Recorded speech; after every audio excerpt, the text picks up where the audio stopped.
Calzado Rómulo, una familia avanzando hacia el futuro. Calzado Rómulo es la respuesta a tus necesidades y tiene el zapato más cómodo para tus pies, con una gran variedad de líneas para cada ocasión. Calzado Rómulo, el verdadero bienestar para tus pies. Encuéntranos en los principales almacenes del país. Colombiano, compra colombiano.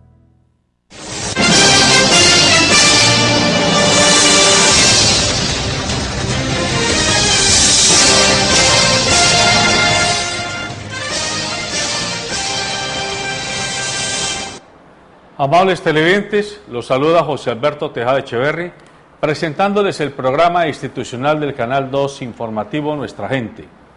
Hoy estoy acompañado en el estudio por los señores Andrés Güengue y John Martínez.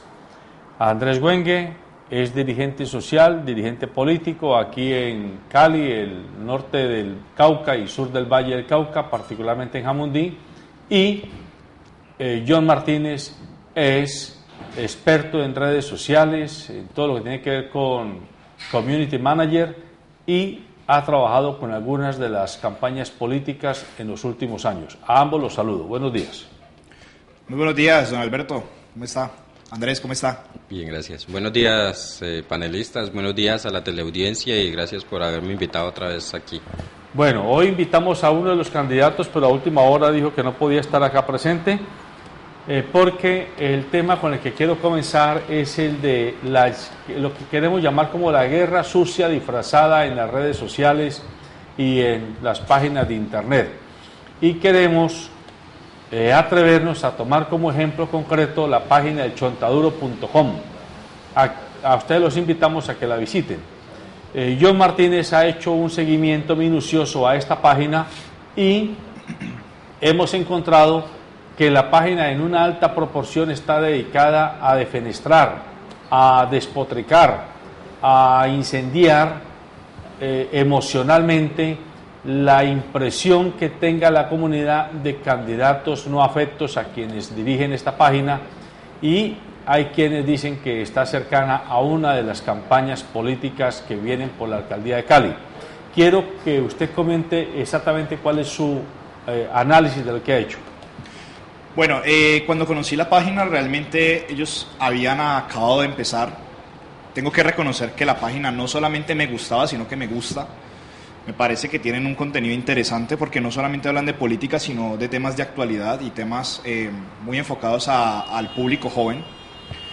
Pero me llamó la atención que ellos nacieron, o la página empezó de una manera muy coincidencial cuando Angelino lanzó su campaña a la alcaldía de Cali, que obviamente lo hizo de la mano de Roy Barreras y todo eso, que de hecho fue algo muy criticado y pues algo que yo mismo a nivel personal critiqué.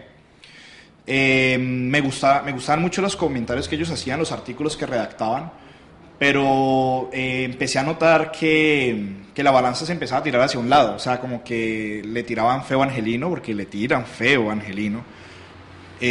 Hacían lo propio con Carlos Clavijo cuando todavía estaba digamos la pelea entre Clavijo y Ortiz por la curul del Partido Liberal, pero no fue sino que Roberto Ortiz quedara electo como el candidato liberal, o lo ungieran pues como el candidato liberal, para que empezaran también ya a sacar contenidos en contra de él, aunque obviamente no con la misma intensidad con la que lo hacen de Angelino. Sin embargo, me llamó la atención que actualmente hay 3 candidatos que son los más fuertes, que son Angelino Garzón, Roberto Ortiz, los estoy diciendo en orden según las encuestas, y Maurice Armitage, o Armitage, como lo quiera decir. Me llamó mucho la atención que de Armitage no decían nada, y pues es un candidato que no solamente viene fuerte, o bueno, viene subiendo, sino que también es un candidato que es de público conocimiento, que es el candidato que ha ungido el alcalde como su sucesor. Entonces me llamó mucho la atención porque el alcalde Rodrigo Guerrero no solamente se ha caído en su imagen, con justa razón, sino que se ha demostrado que no ha tenido una buena gestión como tal, como alcalde. Ha fallado en muchos aspectos, ha sido bueno en unos, pero ha fallado en muchos aspectos. Y he visto que al ser el candidato de turno no hablan nada, esta página no hablaba nada de Rodrigo Guerrero. Es más, solamente lo mencionan en un solo artículo, o sea, en un solo artículo lo mencionan y lo hacen para defenderlo, lo hacen para hablar bien de él, para decir que la gente podrá tener opiniones encontradas, pero que hay que reconocer que Rodrigo Guerrero ha tenido una gestión transparente y una gestión muy buena, y recalcan la palabra transparente, pero entonces aquí es donde uno dice, bueno, entonces, o sea, será falta de conocimiento de pronto de parte de estos muchachos que no han visto lo que ha pasado con el Cali, lo que ha pasado con las problemáticas con el Jarillón del río Cauca, lo que ha pasado con el tema del Mío, con tantos temas que de verdad son con el tema de la movilidad, con el tema de la seguridad, que ha sido un problema latente, tantos temas que han sido tan complicados. Entonces, cuando uno entra a leer el Quiénes somos del Chontaduro, que usted lo puede leer, ellos dicen que ellos quieren renovar la política de Cali, que no sé qué, pero apoyando un candidato que es continuista, pues no veo ninguna renovación política como tal. Pero bueno, dos cosas me llaman la atención de lo que usted dice. Usted está haciendo una especie de radiografía de lo que es la página, pero el hecho de que esa página y cualquiera otra manifieste su afecto o su desafecto por uno u otro candidato no puede concluir que es que le está haciendo mala prensa a los candidatos que no son de sus afectos. Y ellos tendrían derecho a hacerle campaña o a hablar bien del alcalde y de cualquiera otro candidato que consideren, porque si no, entonces sería como que hacer una invitación a un periodismo totalmente aséptico, y el periodismo aséptico, es decir, higiénico, ese no existe. No existe porque todos, incluyéndome yo, tenemos nuestras propias visiones y nuestras propias intereses políticos y afinidades políticas, y seguramente que yo soy más cercano a uno u otro candidato que a los demás, pero eso no impide que yo tenga la capacidad de plantear mis posiciones. Lo que sí debo hacer es decirle a la gente que me escucha o que me ve o que me lee desde qué orilla le estoy hablando, y decirlo con claridad. Mire, yo hablo siendo afecto a los intereses de tal o cual tolda política. Me parece a mí que no debemos tampoco demonizar el que una página se dedique a sacarle roncha a unos candidatos y a sacarle brillo a otros. No sé usted qué opina, Andrés. Pues si lo veo desde el lado profesional, pienso que es cuestionable, ¿sí?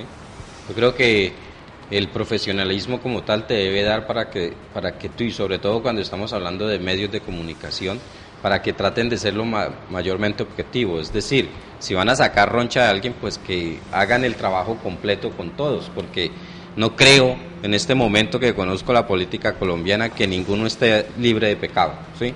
Es decir, creo que ante todo tiene que primar el profesionalismo, ¿sí?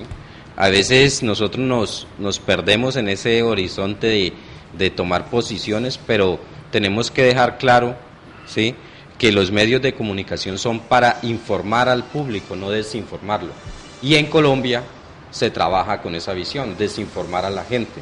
Entonces creo que así como están estos medios que son alternativos, que toman otra postura, pero la mayor parte del proceso mediático en Colombia pues sabemos que está marginalizado, es decir, se dice y se proyecta simplemente lo que le conviene a unas minorías, y es eso lo que nos tiene a nosotros como nos tiene, en esa problemática de desinformación, que cuando usted entra a argumentar con las personas y el que no busca e investiga un poquito más a fondo, pues te dicen lo mismo que te dice RCN y Caracol, normalmente, en los términos de diálogos, y normalmente pues es una información muy afines a unos intereses específicos. Entonces yo creo que ante todo tiene que resaltarse la posición en cualquier medio de comunicación donde usted pretenda dar una información certera, pues al menos, aunque sí dejar un poquito pintada su matiz, pero tratar de ser lo más objetivo posible.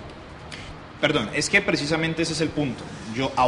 Yo mismo tengo mis orillas, ¿cierto? A pesar de que yo a la alcaldía, es más, tengo que reconocer que para mí Maurice Armitage, como Maurice Armitage, es un buen candidato.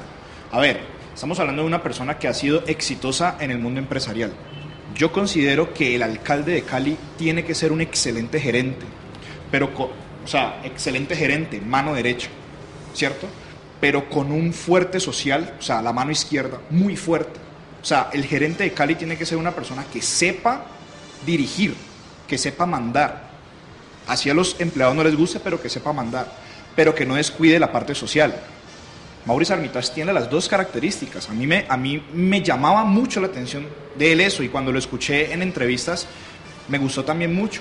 ¿Qué fue lo que no me gustó? Lo que no me gustó fue lo que los medios no dicen de él, lo que le toca a uno ir y leer, y entonces se da cuenta uno que lo están apoyando, que el alcalde lo apoya, que tienen juego en Cali para darle un apoyo a Maurice Armitage, que tienen juego ciertos temas burocráticos, y que obviamente están apostando al continuismo, porque el mismo Armitage en una reunión afirmó que él está dispuesto a seguir con parte del gabinete del alcalde. Y hombre, hay cosas del alcalde que han funcionado, uno no va a decir que no, pero hay muchas otras que no. Por ejemplo, el tema de infraestructura, el tema de movilidad, el tema de seguridad, el tema de inversión social. Nuestra ciudad está rajada en inversión social, nuestra ciudad está rajada en seguridad. Cali es la ciudad más insegura de Colombia en este momento. Ahora, lo que decía don Alberto en el tema de las orillas, lo retomo porque aún yo mismo tengo mis orillas. O sea, el problema no es tener una orilla, ¿cierto? El problema, o sea, yo puedo decir, mire, a mí me gusta tal candidato y no me gusta tal por este, y eso hacen los columnistas. Uno ve que en semana hay columnistas que le tiran a Santos y otros que le tiran a Uribe, y está bien.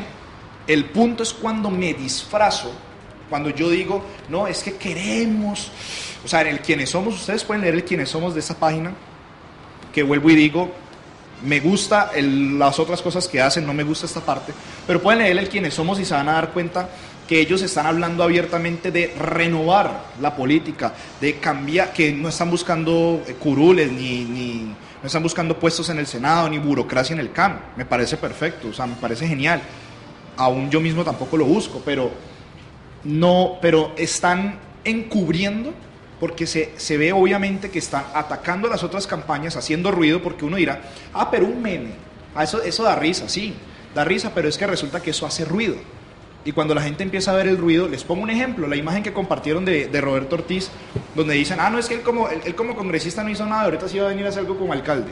Ese tipo de imágenes hacen ruido, y ese tipo de imágenes influyen en una campaña que, nos guste o no, entre el 20 y el 25% de los votos son opinión, porque en Cali aproximadamente de 450, 500 mil votos que saca la votación de la alcaldía en total, aproximadamente son 100, 120 mil votos los que salen y votan porque quieren hacerlo, porque el resto son votos de estructura de los partidos y la gente que vota por el tamal y todo eso, pero la gente que vota por convicción son aproximadamente esa cantidad. Bueno, de todas maneras es un tema que, en mi opinión, es muy difícil de valorar, porque pues Internet tiene hasta hoy la enorme ventaja de que no es censurable. Y ojalá nunca lo sea. Por eso, entonces hay que dejar, yo prefiero que haya exceso hasta de libertinaje, hasta de palabrería, de cuento periodístico en las redes, y no que por un cierto purismo que nadie sabe quién lo va a definir al final, yo diga quién puede o no escribir, quién puede o no hablar, quién puede o no decir A o B cosas sobre algún tema de la realidad local o nacional. A mí no me mortifica la página, ni esa ni ninguna, entre otras cosas porque lo que poco que yo he visto de la página es una página que usa bastante la ironía, y a mí me parece que es bueno. La ironía en el periodismo es muy buena porque ayuda a que usted, a través de una cierta mala leche que tiene quien escribe la nota, usted como que contraste esa verdad gris que hay entre lo blanco y lo negro, que al final es la que termina imperando. Así que no me mortifica. Yo creo que en buena hora que aparezca el chontaduro, que me aparezca la manzana, que después aparezca el banano, que después aparezca la naranja, cualquiera fruta que quieran emplear los jóvenes expertos en todos estos temas de el internet y la nuevas comunicaciones.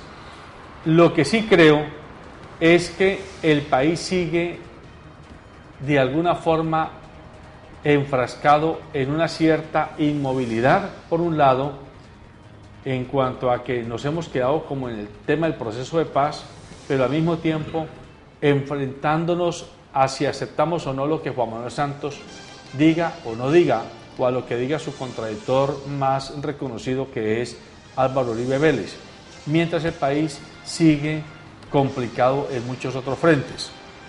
Ayer fue 20 de julio y ayer el presidente de la República hizo un discurso en el que en síntesis le dijo al Congreso de la República: ustedes son el Congreso que va a firmar la paz, ustedes son el Congreso que va a ratificar la paz, ustedes son el Congreso que tienen el honor histórico, van a tener el honor histórico, la responsabilidad histórica de entregarle al país, a los colombianos, la nueva carta de navegación política para las próximas generaciones.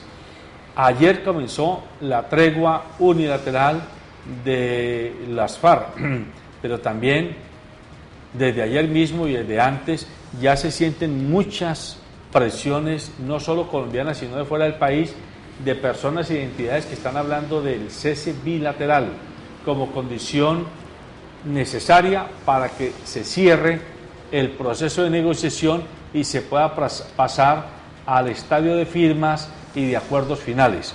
Me parece que ese es un tema que debemos tocar y que yo quiero oír de ustedes, que son, porque miren, ustedes son de la generación que me precede a mí, que me va a suceder a mí, perdón, a los de mi edad. Ustedes son muchachos que están rondando los 30 años, o sea que tienen todavía unos 40 años, 30, 40 años de vida social, económica y política activa. A usted ya lo alcanzo a visualizar como gobernador en cuántos años, ¿no? Pero a ustedes les va a tocar, el país del posconflicto les va a tocar es a ustedes en la universidad, a ustedes en las empresas, a ustedes en los partidos políticos, a ustedes en la comunidad. No digo que a nosotros no, pero nosotros tenemos menos tiempo vital para entrar en ese proceso del que van a tener ustedes y los más jóvenes como ustedes. Yo siempre he dicho y lo reitero, para que haya paz en un país tiene que haber una equidad social, ¿sí?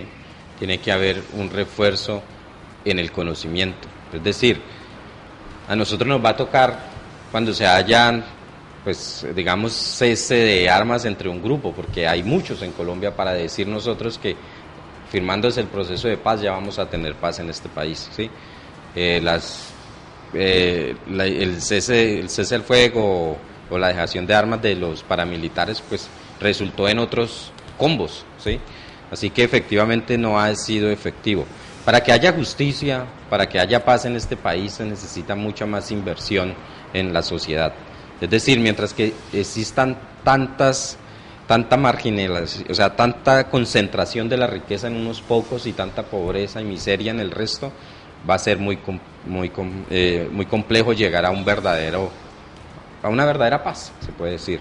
Yo creo que pues, la labor de nuestra generación es visionarse, hacer mucha inversión en ese campo para poder mitigar el proceso y para poder darle garantía real a un país como lo es Colombia. Ahorita venía hablando con el taxista en el camino. El señor acaba de llegar hace 2 meses a Colombia, haber vivido por fuera mucho tiempo. Y él decía, yo tengo muchos amigos japoneses que me dicen, ustedes son el país más completo del mundo. Es decir, Colombia es el país más completo del mundo, lo tiene todo, ¿sí? Sin embargo, no entienden por qué nosotros vivimos tanta pobreza, tenemos que salir, o sea, casi mucho colombiano sale del país a buscar mejores oportunidades a otros países teniéndolo todo aquí.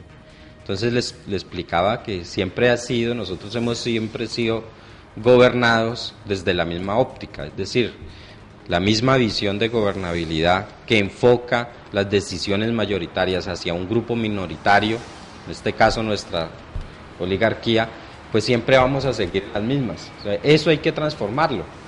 Y me da tristeza muchas veces cuando hablo con muchos amigos jóvenes que están en el tema político, que la innovación política, que están metidos en todo este cuento y cuando les pregunta o uno les hace preguntas de fondo de transformación, pues se quedan cortos. Es decir, dicen que eso no influye, piensan que un modelo económico que tenemos en Colombia no influye en la manera en cómo se hace la política. Entonces, en última, se vuelve una política como de llegar al poder por ser un show, o sea, se vuelve un show mediático, se vuelve más un tema de mostrarme, de que porque está como que bacano, sollado, la vaina así, se vuelve eso, y no se vuelve verdaderamente una política de fondo, o sea, llegar al espacio de poder no es con visión de transformar realmente, sino que hacer otro tipo de dinámica política.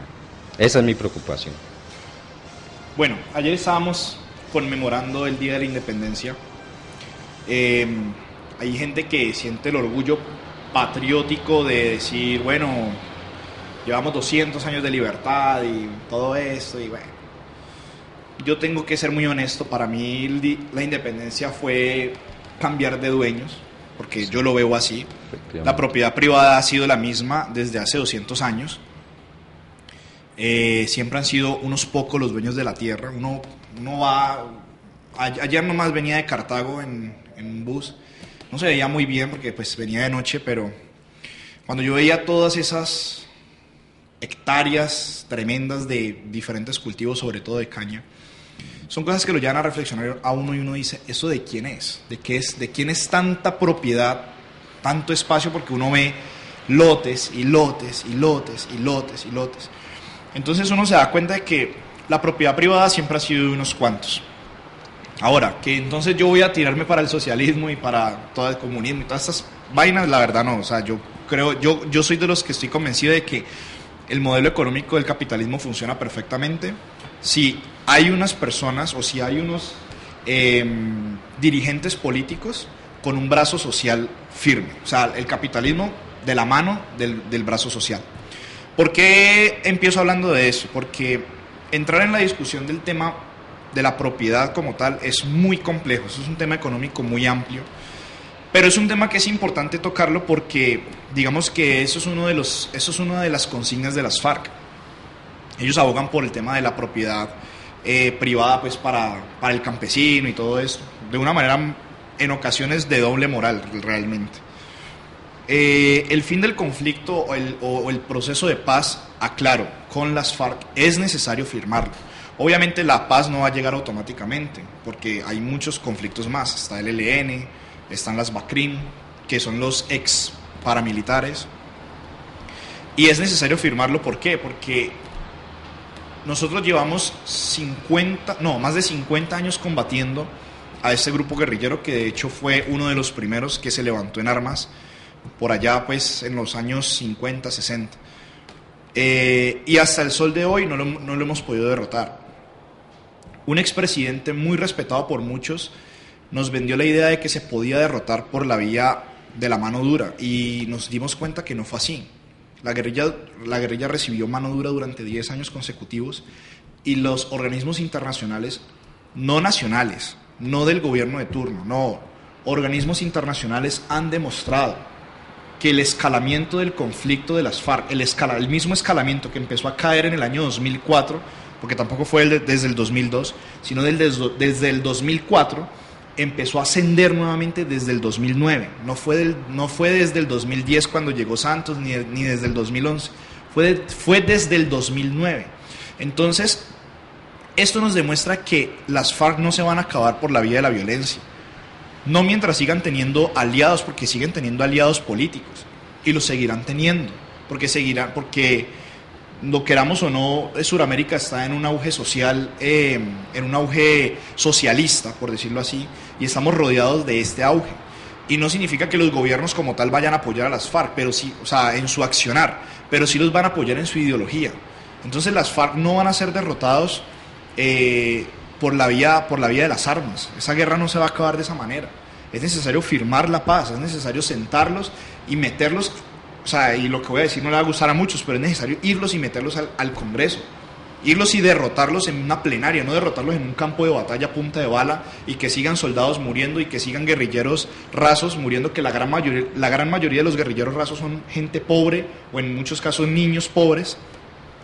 Que dejen de morir esos niños, que dejen de morir esos jóvenes pobres, que puedan encontrar oportunidades laborales, y que los máximos dirigentes, que son los que muy pocas veces mueren, pero muy pocas veces, empiecen a combatir sus ideas en el Congreso, que empiecen a hacerlo desde allá, que es el lugar legítimo en el cual pueden tener cavidad todo lo que ellos tienen como ideología. Algunas cosas servirán, otras cosas no servirán. Yo creo que el ejercicio que se hizo en los años 90 con el M-19 fue algo positivo desde el punto de vista de, hey, mira, ese es el grupo de los guerrilleros, tienen algunas ideas que son buenas, e incluso tuvieron candidatos que fueron muy fuertes y que estuvieron a punto de llegar a la presidencia. Pero obviamente pues no pasó por todo el tema pues que todos sabemos de la guerra y eso. Entonces yo pienso que de eso puede salir un muy buen ejercicio y puede ser la puerta de entrada para que el conflicto, por lo menos el conflicto en términos generales, se desescale y sea mucho más fácil proceder a una paz como tal. Lo bueno de todo esto es que la comunidad internacional cree en el proceso de paz, a pesar de que en Colombia son muy pocas las personas las que todavía están creyendo en el proceso de paz. Lo bueno es que a nivel internacional los países están apoyando y los países creen. Y otra cosa buena ya a nivel personal es que el señor Humberto de la Calle esté detrás del proceso de paz. Para mí que ese señor esté detrás del proceso de paz es garantía de que las cosas se están haciendo de la manera correcta. Bueno, de todas maneras, a la gente del común le interesa que le expliquemos en concreto, en la cotidianidad de su vida, cómo se come este tema, porque es que esto se dedica a uno a hablar con políticos y con académicos y con expertos analistas, que hablamos y usamos una fraseología muy técnica, pero que a la gente no le dice nada. ¿Por qué es bueno que este proceso de negociación que se está haciendo con la FARC no se vaya a abortar? ¿Qué es lo que gana el país? ¿Y por qué sería malo si se aborta? Pero háblele a mi mamá, por favor, Andrés Güengue. Sí. A ver, bueno es porque se termina una excusa para seguir invadiendo o para seguir sometiendo a un grupo de gente que es la más sometida en este proceso, que es la gente del campo. Es decir, la guerra no la están librando en las ciudades, la guerra la están librando en el campo, y son a ellos los que someten en mayor parte al tema de la guerra. Por eso es bueno, ¿sí? Por eso es bueno. Evitamos también pues que tanto desplazamiento que tenemos, que en muchas ocasiones o en gran parte es culpa, o sea, es lo que genera la problemática que tenemos en nuestras ciudades, es decir, los focos de delincuencia, los focos de miseria, porque el campesino que emigra a una ciudad en búsqueda de una tranquilidad, pues viene sin las herramientas necesarias para entrar a competir en una ciudad, ¿sí? Muchas veces la educación es deficiente, muchas veces no tienen esa costumbre que se genera en las ciudades grandes, donde pues hay que ser un poquito más vivo para poder vivir en la ciudad. La gente del campo es todavía muy inocente, y lo digo porque recorro el campo y camino mucho el campo y me encuentro que la gente es muy noble en su ser. Entonces llegar a una ciudad donde ya se manejan otro prototipo de vainas, sí, ya tenemos una problemática social muy fuerte, pues llegan allí y ellos llegan sin herramientas para entrar en este entorno social. Por eso sería bueno, ¿sí? Yo creo que eso es lo mejor de que exista un proceso de paz, que podemos mitigar un poquito el desplazamiento, ¿sí? Un poco. Otro factor sería que entremos, o sea, ya entra el gobierno a hacer mayor inversión en las zonas marginadas. Y creo que lo primero que todo, o sea, primero que hay que hacer es empezar a fortalecer la inversión en el campo. Creo que son los factores, para mí, los más cercanos de por qué tiene que haber un proceso de paz, o finalizar este proceso de paz. ¿Usted cuántos años tiene? Yo tengo 26 años. Denos su opinión de por qué es bueno para usted. No me hable del país. A usted que tiene 26 años, ¿por qué ve con buenos ojos que se termine exitosamente este proceso de negociación? Bueno, yo opino que lo primero que tenemos que dar es un mensaje. El proceso de paz es darle un mensaje a las generaciones que vienen hacia adelante. Yo tengo una hija, mi hija tiene 3 años, y a mí me gustaría que mi hija viviera en un país en el que el lenguaje principal no es el odio, porque el conflicto como tal, lo queramos o no, no es un problema únicamente de guerrillas o un problema de nombres. Entonces eso no es un problema de FARC, Uribe, Santos, proceso de paz, castrochavistas. No, el problema es de fondo. El problema es de fondo. ¿Por qué? Porque se está generando un odio. La gente desarrolla un odio visceral. Yo tengo amigos en Facebook. Yo sé que hay perfiles falsos que se dedican a hablar mal de Santos y todo esto y todos esos detalles. Pero yo tengo amigos que conozco de carne y hueso, que los veo muchas veces celebrar una matanza de guerrilleros. Y eso es odio, nos guste o no, se está generando una cultura de odio. Nosotros no podemos alegrarnos por la muerte de absolutamente nadie. Por muy bueno o por muy malo que sea una persona, una vida es una vida. Y sin ser religioso, porque no lo soy, no estoy cercano a ninguna religión, desafortunadamente somos el país más, uno de los países, perdón, no voy a decir que el más, pero somos uno de los países más religiosos del mundo. Nos autodenominamos el país del Sagrado Corazón de Jesús, y resulta que a veces hasta se le olvida lo que el mismo Jesús enseñó. Si el problema fuera que los cabecillas de las FARC, que son los ¿Usted que... tiene su mamá viva, su padre vivo? Yo tengo mis padres vivos, sí. ¿Y ellos qué opinan? No sé, no hablo mucho de ¿Usted política nunca ha con hablado ellos. de eso con ellos? No, mi papá vive en el exterior, mi mamá vive aquí, pero no hablamos mucho de política. Los duermo cuando hablamos de política. Pero no tiene ni siquiera una percepción de qué piensa su mamá de este proceso que se vive. Mi abuelo dice que no, que eso para qué, que esa gastadera de plata, que no sé qué, pero pues obviamente mi abuelo lo dice desde el punto de vista de que a él le enoja ver lo que hace la guerrilla y cómo a veces se burlan de la gente, o bueno, en muchas ocasiones se burlan de la gente, y tengo que decirlo, a mí también me saca la piedra cuando se burlan, y yo creo que si yo fuera congresista y Timochenko llegara al Congreso, yo sería de los primeros que lo cojo y lo arrincono y lo cojo a debates y le pego su arrinconada a debates, porque yo pienso que en este país todo se tiene que solucionar con la lengua, no con las armas, con la lengua y con la mente. Así es como se tienen que solucionar los conflictos. El proceso de paz, firmar un proceso de paz es firmar un precedente hacia el futuro, es demostrarle a la comunidad internacional, es demostrarle a nosotros como colombianos, a nuestras futuras generaciones, que sí podemos dialogar, que sí podemos salir de un conflicto a través de una manera pacífica. Don Oscar Marino, bueno, quien se tuvo que ir a pie porque el mío lo dejó tirado en el camino. Acaba de llegar. ¿Usted cuántos años tiene, Oscar Marino, si le puedo preguntar? 50, sí, claro. 50 años. Bueno, a sus 50 años, ¿por qué usted cree que el proceso de paz debe terminar exitosamente o debe romperse? Pues primero por sentido común, yo creo que debe terminar en buen término.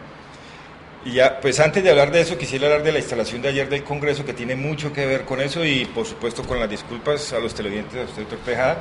La E27, el mío otra vez, se varó y nos dejó encerrados como 18 minutos. Ahí le dejo eso para que lo investigue. Gracias a Rodrigo Guerrero. ¿Usted por qué Qué no le... cosa tan terrible, hermano.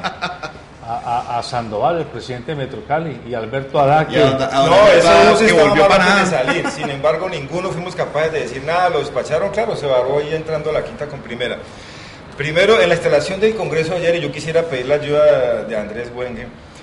No sé si recuerda en Alemania cuando se instaló recién salido Hitler de la cárcel donde estuvo, que salió elegido como con 29, 33 congresistas, el Reichstag creo que se llama el Congreso, sí, en Alemania, que terminó el primer ministro su discurso hablando de reconciliación, de otras cosas. Hitler y sus congresistas se quedaron sentados, no se pararon. No sé si usted recuerda con la excusa de que la economía estaba muy mal, el miedo al comunismo, ¿no? Porque en esa época ya él decía el miedo al comunismo, y inició toda esa época de violencia tan tenaz con la llegada de este tipo de pensamiento al poder. Uribe ayer hizo lo mismo. Eso ¿no? fue sí. Se quedó quietico en una vaina de no solamente de mala educación, sino de displicencia tenaz, pero con todo significado. Uribe como persona tal vez no sea malo, pero el uribismo sí representa un peligro muy grande para perpetuar la guerra y la violencia. Claro que yo pienso que debe terminar bien este diálogo, pues que son diálogos. Ahora, nosotros decimos que la guerrilla horrible, nosotros no conocemos los argumentos. ¿Sabe usted de pronto, John, de todo ese petróleo que se va por todos esos oleoductos, cuánto se queda en Colombia? ¿O cuánto petróleo tenemos? No, claro, es que el punto, y esto yo lo he dicho públicamente... No, es por lo que tú decías, no sé por qué no. Claro, mira, públicamente yo digo, mire, lo voy a decir, lo que voy a decir es muy crudo, pero es la realidad. Si la guerrilla el día de mañana mata 10 soldados, puede sonar muy cruel, perdónenme si hiero la susceptibilidad de alguna madre, pero ellos están en su ley, ellos están en guerra. Un soldado y un guerrillero están en guerra. Obviamente hay parámetros internacionales, como por ejemplo no pueden llegar y torturarlo hasta morir porque, o sea, eso no tiene justificación. Pero si están en un tiroteo y 2 soldados mueren, están en guerra, estamos en guerra. Pero, hombre, botar todo ese petróleo, eso no tiene justificación. No, yo estoy hablando de este argumento. Miren, el 57 con el armisticio de las guerrillas liberales, porque eso de la guerrilla no es nuevo, surgieron unas guerrillas liberales porque un grupo en Colombia quiso borrar físicamente a otro grupo. Yo creo que tú debes conocer un grupo de derecha, el Partido Conservador, físicamente quiso borrar a los liberales, o sea, en todos los pueblos los mataban. Así de sencillo. Se logró un armisticio, un perdón de ¿cómo se llamaba el militar que hizo el armisticio? Rojas Pinilla. Se les perdonó, se reinsertaron esas guerrillas, después mataron a los cabecillas, ¿no? Como todo, o sea, hay un antecedente. De allí se dijo que se acababan con ellos, quedaron 19, que fueron los que se fueron para Marquetalia, y esos 19 serían los que después serían las FARC.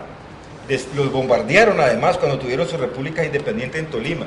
Estoy hablando de por qué este tipo de guerra irregular, no es tan fácil acabarla, y menos, y si vamos al sentido común, el plomo, siempre quedará un familiar, un hermano, un tío, alguien por allá ofendido. Es un círculo vicioso, todos sabemos que es un círculo vicioso. Del odio, sí. Exacto. Entonces a nosotros, los ciudadanos de la ciudad, y perdonen el pleonasmo, nos venden la maldad. Por supuesto que son acciones malas, irreprochables, matar a otro ser humano, pero hay que recordar cosas en contexto. Mire, el espectador hace 3 meses decía que de 14 muertes violentas en Colombia, solamente 3 eran generados por el conflicto armado, o sea, tratando de abstraernos un poquito de la desgracia que es matar a otro ser humano y que sea entre hermanos que nos estemos matando, ¿sí me entiende? Entonces, de esos 7.7 son generados por la violencia común, y eso no lo estamos viendo, solo estamos viendo lo que nos están vendiendo, que es, los malos, o sea, eso es de pronto no era para distraernos de cosas de muchas, para mí son mucho más importantes 7.7 muertes violentas, claro, en la ciudad, que no queremos ver, que los 3 que generan el conflicto, siendo reprochable las muertes del conflicto, y ninguna muerte es buena. Pero yo le hablaba de las guerrillas liberales, le hablaba del bombardeo en Marquetalia, para decirle que en esa época el presidente, aunque era un militar, él decía, acabamos con eso. No sé, eso está documentado en El Espectador, justamente, que es un diario de más de 100 años. 150, sí. Ya no existen las guerrillas, ya los bombardeamos. Hoy, 50 y pico años después, ahí están. Pueda que los maten a todos, pero quedan los familiares. Bueno, lo que pasó, entonces yo hago de abogado del diablo y les pregunto a ustedes, asumamos que se termina el proceso de negociación con éxito y que se firma un acuerdo para que las guerrillas o la guerrilla entre a una etapa, llamémoslo, de acción política. ¿Cómo le garantizamos a mi madre, a la madre de ustedes, a los vecinos, a la gente del común, que esos 8.000 y más hombres que hay en la guerrilla, regados por todo el país en los diversos frentes de combate, hagan caso a ese acuerdo?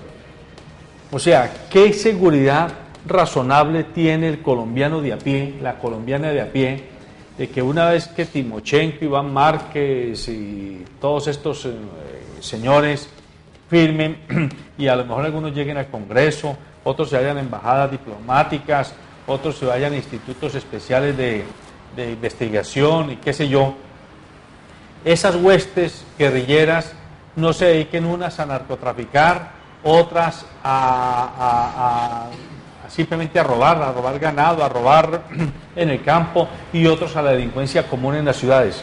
¿Cómo lo ven ustedes? No hay ninguna. Que no los maten, yo creo que es el contrario. A ver, No hay ninguna garantía para que eso se dé. Es decir, más el proceso de la firma y la firma del proceso de paz, que llegara a un éxito rotundo, sería más un mensaje, como lo decía ahorita John, ¿sí? Sería más un mensaje a una nueva generación. Creo que eso sería el éxito de todo, porque de lo otro no vamos.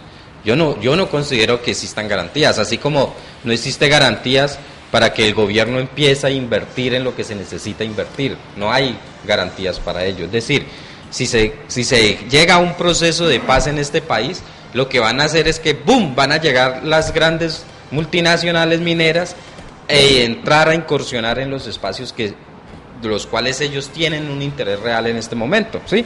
Es decir, van a ir a montar su megaestructuras, su procesos de excavación en esos pedazos en esos territorios donde ellos no han podido ingresar hasta el momento por falta de garantías. Es decir, no va a haber un proceso de paz que beneficie a todos, simplemente es un mensaje, y yo creo que en eso lo dejo yo, eso es mi opinión. Sería más un mensaje que un hecho real.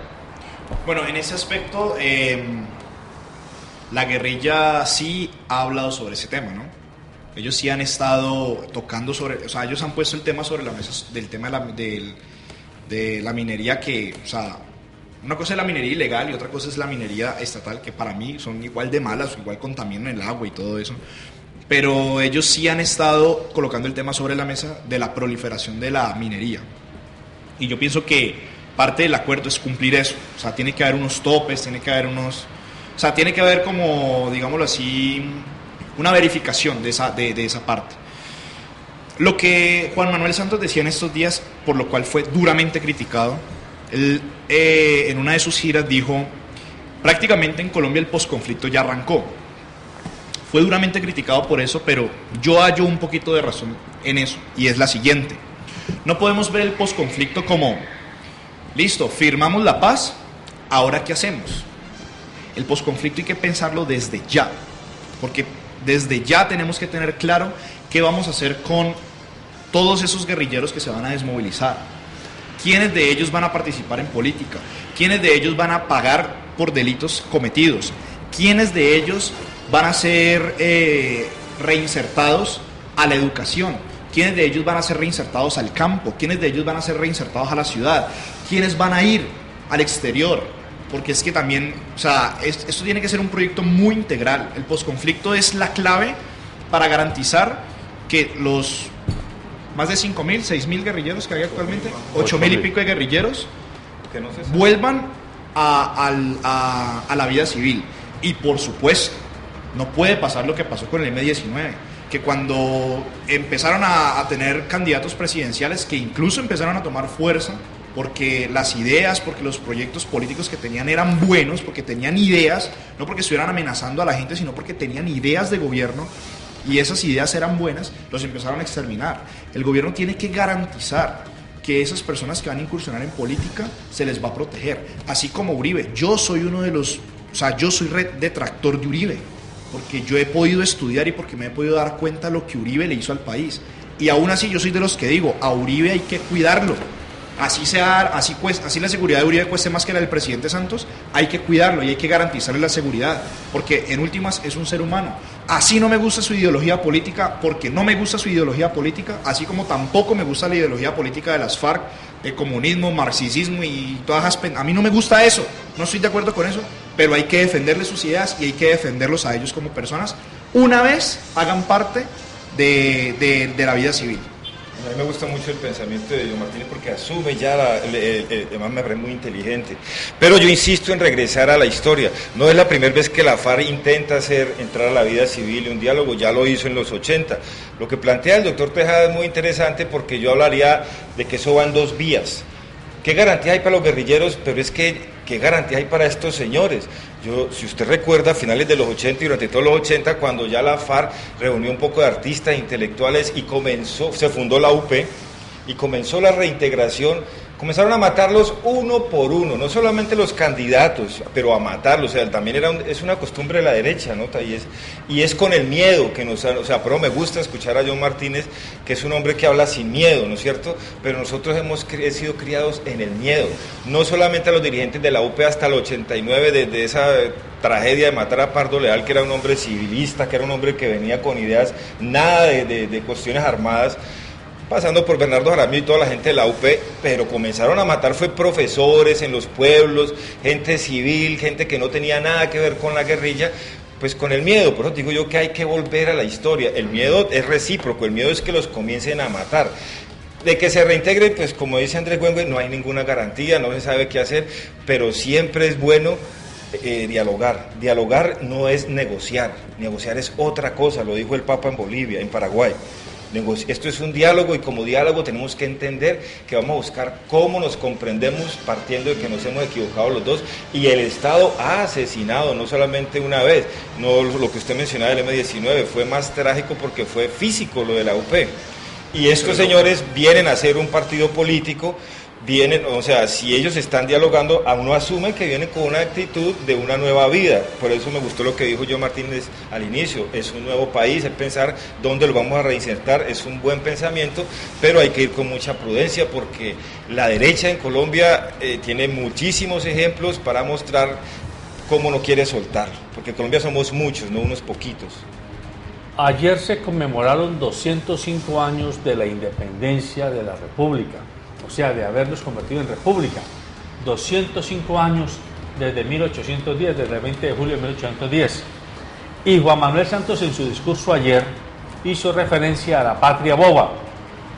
Patria boba, que es un periodo histórico de la naciente república que en los años 20 del siglo antepasado, No teníamos ni idea, o sea, en 1820, cuando solo llevaban 10 años de estar en la gesta de independencia, ya había una cantidad de peleas intestinas entre los centralistas y los federalistas de la época por quién tenía la razón y cómo conducir ese nuevo vagón que se llamaba la nueva patria. Y eso desgastó al país durante 30 años, fue el periodo de la patria boba.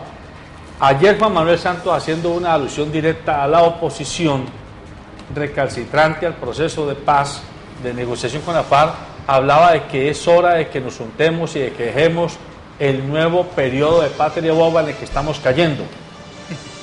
Y esa alusión histórica podría tomarse aquí de manera muy caricaturesca, pero en realidad podríamos pensar, ¿será que estamos ante una nueva patria boba, peleándonos entre Santos y Uribe y los que aceptan a Santos y los que aceptan a Uribe y el país descuadernándose? Punto uno. Punto dos.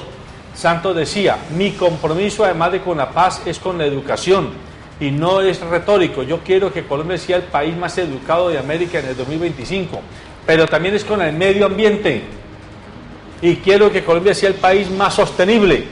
Eso yo no lo creo, personalmente yo no lo creo, porque no puede ser posible que usted sostenga el medio ambiente cuando está dando permisos y licencias medioambientales a una cantidad de multinacionales que está demostrado que han venido a acabar hasta con el nido de la perra en el subsuelo, en los páramos, en la selva húmeda tropical del Chocó, en la selva amazónica, en todas las llanuras del oriente del país.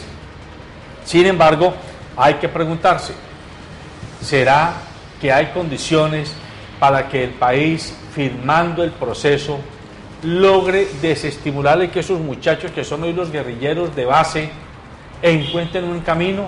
Por ejemplo, ya no solo como guardabosques, sino por qué no integrados a infraestructura del país. Colombia es un país que tiene una gran falencia de vías secundarias y terciarias. Eso requiere mano de obra en cantidades alarmantes e inversión, y es el principio de que el Estado le llegue al campesino que está ya de Trujillo arriba, en Indianápolis, por ejemplo.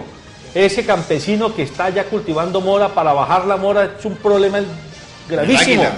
O en el Águila, sí, o en el Cairo. Solamente allí, ahí es donde tiene que estar el Estado. No sería que allá hay que mirar cómo con el ejército, con la policía, con la ingeniería colombiana, entrar a que el Estado llegue al campesino, y no que el campesino tenga que venir a la ciudad a encontrar al Estado. Pues usted tocó el punto neurálgico, porque todo esto surgió, el sentido como lo dice, por la inequidad social. Pero si se va a dialogar con unos tipos que se rebelaron en armas y dijeron esto está mal y no lo comemos cuento porque nos maten y vamos a darles plomo, pero no se va a tocar lo de fondo, como dice el doctor Tejada, que es la presencia estatal en los lugares más apartados, o sea, están desprotegidos. Va a seguir la politiquería, el clientelismo que va en detrimento de que algunas personas administradoras llegan a los puestos públicos, se quedan las coimas, los contratos. Si vamos a seguir en los mismos, tarde o temprano reventará otra vez. La inequidad social sigue latente, es muy probable que lo que originó todo, mire que eso ni los uribistas, ni los demócratas, ni los azules, verdes, rojos, amarillos, ninguno hablamos de eso en público. Ahorita que lo acaba de tocar el doctor Tejada, ¿qué originó el conflicto? Estamos hablando, mire, el fracking, que es la grande minería a cielo abierto, hay 2 aprobadas en Colombia, ¿no? Contratadas. O sea, eso ya hay que hacerlo, eso ya se va a hacer. Creo que es por el Oriente, por Caquetá, por el Quimbo, en todo caso es una cosa que ya está aprobada. Pero lo que originó esa oposición armada, la inequidad social, la politiquería, el clientelismo, que es lo que se llama la plata que debería ser para los pobres en el campo y en la ciudad, eso no se está atacando. Tú no estás viendo una persecución directa y sin miramiento a los corruptos.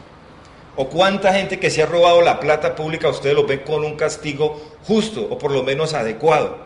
Pero que se pierde, porque usted ve que cada año en los planes en los que aprueba el Consejo, la Asamblea, son miles de millones, y usted va a ver obra por obra, y después compare. Alguna vez lo hicimos cuando yo fui jala aquí en esta comuna justamente, y es mejor estarse callado, porque es mucha plata. Yo no veo que ni los uribistas, ni los santistas, y no sé qué va a pasar con la guerrilla en la vida civil, estén atacando eso, que es el verdadero problema, lo que origina la inequidad social. Sí, y mira, para resaltar el tema de la inversión, es la lógica como piensa una persona que no ha estado ligada a las bases. Cuando este señor Guerrero empezó su administración, pues uno sabe de dónde viene el señor Guerrero, sí, que es de la oligarquía, de la ciudad, todo este tema.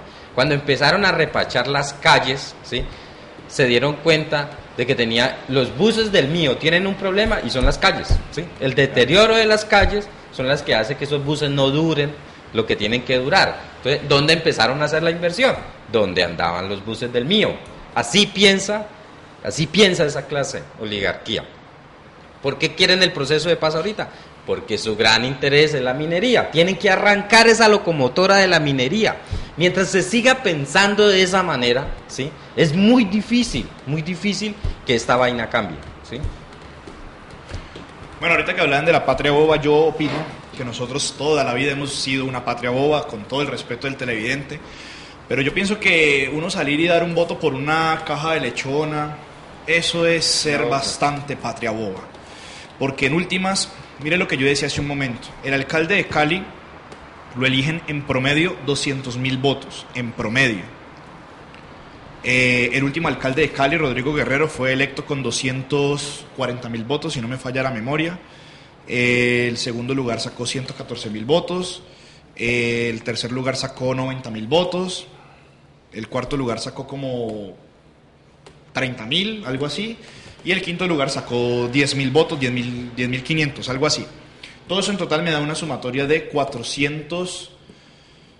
casi 520.000 votos, incluyendo los votos en blanco. De esa gente solamente votan a conciencia, que digan, yo me vi los debates por televisión, yo estuve leyendo sobre cada uno de los candidatos, yo estuve informándome para saber qué es lo que están proponiendo, cuál es su trasfondo. Solamente 120.000. Estamos hablando que no supera el 25% la votación de gente que sale y lo hace a conciencia.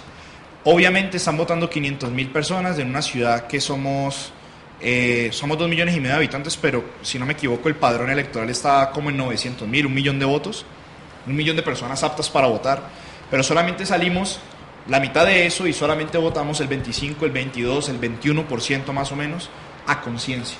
Entonces vivimos en una patria boba, vivimos en una patria que vota por el tamal, que vota por la lechona, que vota por el billete de 50.000 pesos, como me ha tocado escucharlo. Me tocó una vez escuchar a una persona que decía que se paraba en una esquina, en un pueblo, en un municipio, perdón, de aquí del Valle, no voy a mencionar el municipio por respeto, pero que se paraba en una esquina a darle 50.000 pesos a la gente para que fuera y diera un voto.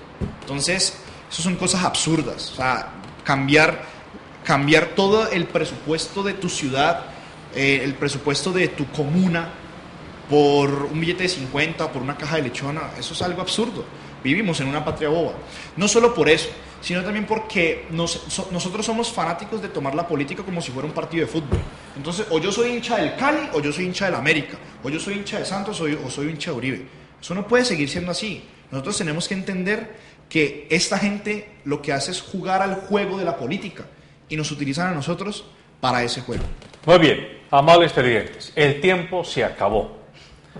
Pero quiero cerrar haciendo referencia, y en esta semana aspiro aquí con nuestros panelistas tocar el tema: los vientos de negociación soplan irreversiblemente en el mundo y en América. Ayer 20 de julio, mientras aquí se estaba celebrando o conmemorando 205 años de independencia, en Santiago de Cuba, en La Habana, Cuba, y en Estados Unidos, en Washington, se estaban abriendo las embajadas de Estados Unidos en Cuba y de Cuba en Estados Unidos. Después de 50 años de bloqueo, después de 50 años de no cruzarse el saludo, la potencia del norte con la isla de Centroamérica, Cuba. Eso debe ser entendido por todos nosotros como un viento irreversible que sopla hacia estadios de negociación política. Estados Unidos intentó durante 50 años acabar a Cuba. Hubo varios intentos de toma, pero no se pudo. Y Cuba tuvo también varios intentos, a medida que iba siendo bloqueada, de desestabilizar al interior en Estados Unidos y sobre todo de alinearse con movimientos que al interior de los países que eran apoyados por Estados Unidos intentaban enfrentársele al coloso del norte. Hoy Raúl Castro y Barack Obama han entendido que es el momento y la hora de otra manera de resolver las diferencias.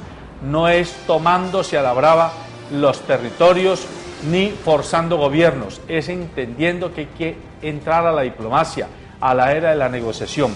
El llamado es a que en Colombia entendamos eso. Aquí hay que negociar y hay que sentarse con Timochenko, y hay que sentarse con Iván Márquez, y hay que sentarse con Pablo Catatumbo. Y yo personalmente no estoy diciendo que les demos a ellos embajadas y los mejores resortes de la política colombiana, pero hay que darles mermelada política, si así se puede llamar.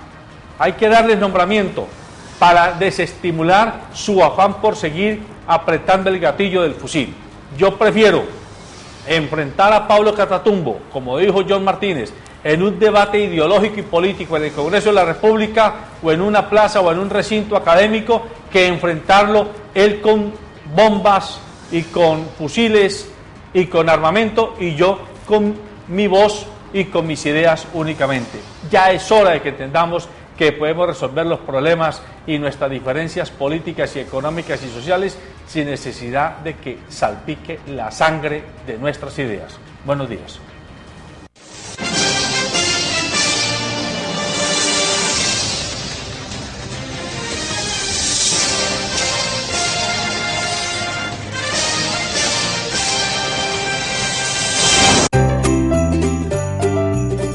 Papá es mi ejemplo a seguir. Es quien me cuida y protege siempre. Mi papá es mi mejor amigo. Es el rey de mi vida, mi primer amor. Mi papá es un guerrero y por eso lo amo. Calzado Rómulos, comodidad y confort para ese al que consideras un guerrero.